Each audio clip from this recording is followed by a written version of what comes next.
irmãos que nos ouvem nessa noite, pessoalmente, diretamente, que estão aí do outro lado, aonde estiverem. Desejar a todos uma boa noite na paz do Senhor Jesus Cristo.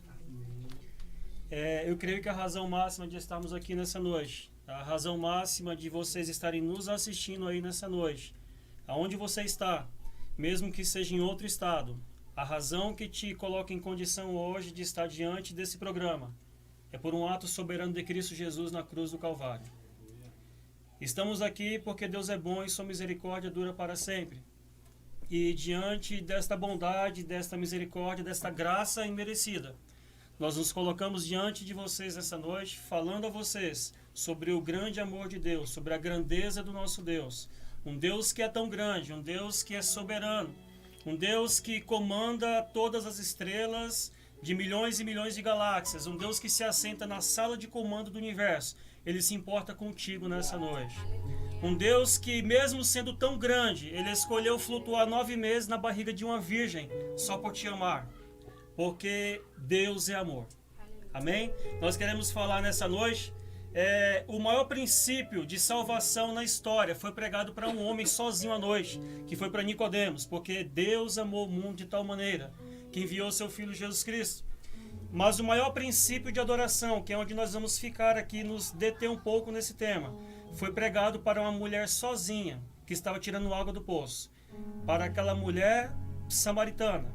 Eis que vem a hora, e agora a hora chegou, a hora é essa, em que os verdadeiros adoradores adorarão o Pai em espírito e em verdade. Parafraseando o versículo, eis que vem a hora, e a hora é essa, exatamente essa, porque o ontem ele está no túmulo, o amanhã está no útero, ele ainda vai nascer. O único momento que nós podemos estar é no agora, e a hora é essa, em que os verdadeiros adoradores adorarão o Pai independente das circunstâncias. A Bíblia diz, Jesus diz, que ele levantou o povo, ele está levantando um grupo de pessoas que, independente das circunstâncias emocionais, sociais, culturais, denominacionais, eles vão adorar a Deus de todo o seu coração. Jesus está dizendo que está levantando um povo, e esse povo já está de pé, esse povo já está nativo em algum lugar, em algum momento, em alguma circunstância diferente da minha e da sua. Esse povo ele vai se levantar com o coração cheio de desejo, com o coração cheio de paixão, por amar a Deus de todo o seu coração. Os verdadeiros adoradores que estão sendo levantados nesta geração, eles independem das circunstâncias para adorar a Deus.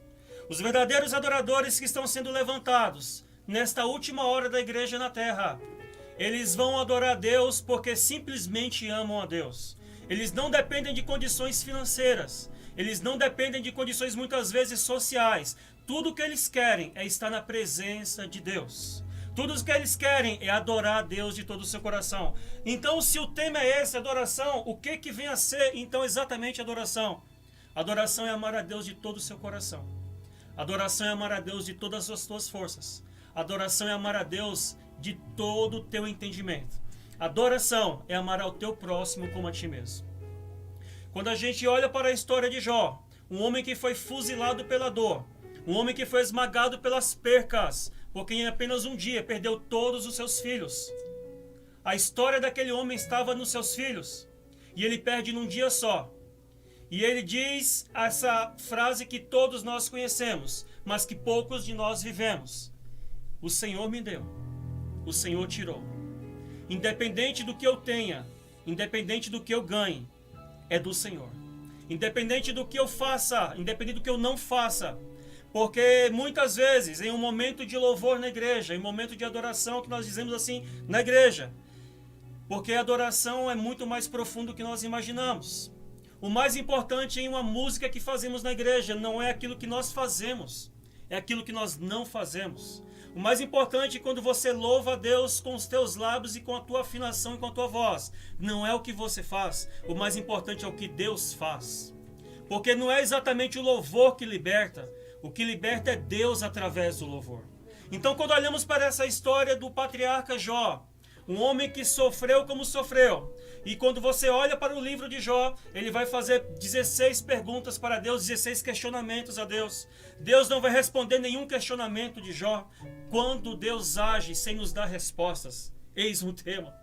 Quando Deus age sem nos dar nenhuma explicação, foi o que aconteceu com Jó. Jó faz 16 questionamentos a Deus. Por que, ó Pai? Por que, ó Pai? Por que, ó Pai? Por que, ó Pai? Por que, ó meu Pai? E Deus dá o silêncio como resposta para Jó. O silêncio de Deus é difícil lidar com ele. O silêncio de Deus é desafiador. Você não vai ver Deus respondendo a Jó. Você vai ver Deus perguntando para Jó. Deus vai fazer 70 perguntas para Jó. E todas essas perguntas exaltam a glória dele e o nome dele. E a primeira pergunta que Deus faz para Jó: aonde estavas tu, ó homem, quando eu lancei os fundamentos da terra? Você vai chegar no final do livro de Jó. Você vai passar pelo livro de Jó, vai ver Elifas, Bildade, Zofar, amigos íntimos de Jó. Eles chegam e quando você começa a ver esses homens a falar, eles começam a falar depois de 7 dias. A cultura naquela época dizia que quando se falava com um homem doente, depois de 7 dias já se entendia que ele estava morto. Então eles começam a falar e você acha, nossa, esses homens estão certos. Mas esses homens não estão certos. Então chega no final de Jó, Deus não dá uma resposta para os 16 questionamentos de Jó.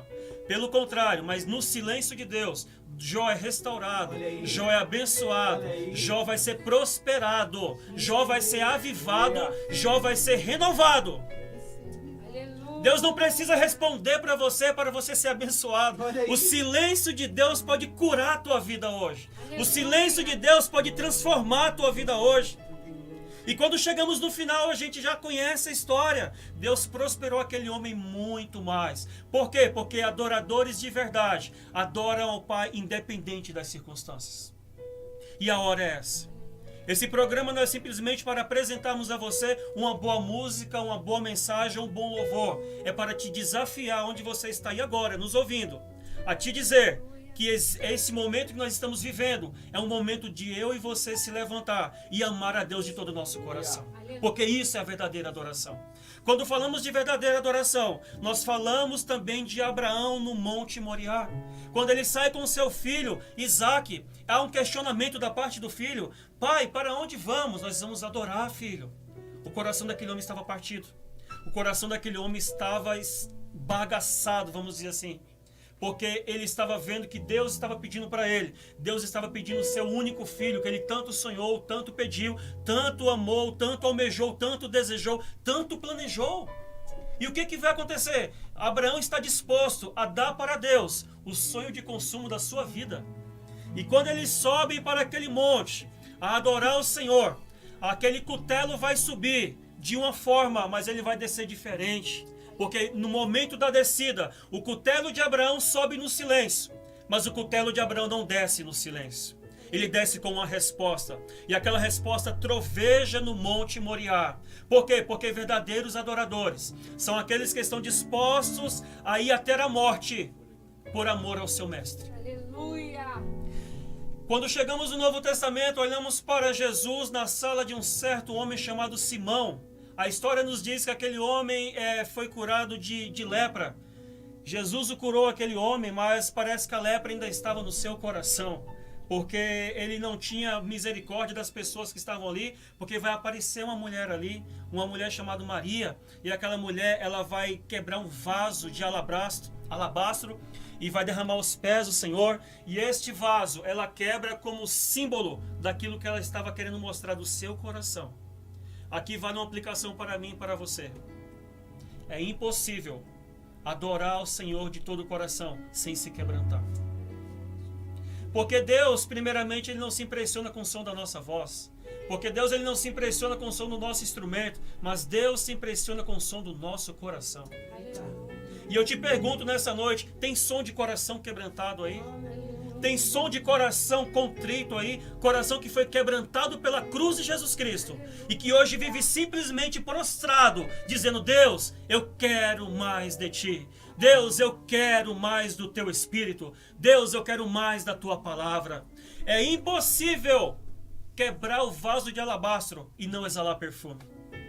Tem pessoas que dizem que estão quebrantadas, tem pessoas que dizem que estão humilhadas, mas não tem cheiro de Cristo na vida delas. E que Deus se desperte nessa noite. Eu vou concluir essa palavra dizendo para você que adorar a Deus é mais profundo do que nós pensamos. Adorar a Deus é muito mais profundo do que nós pensamos.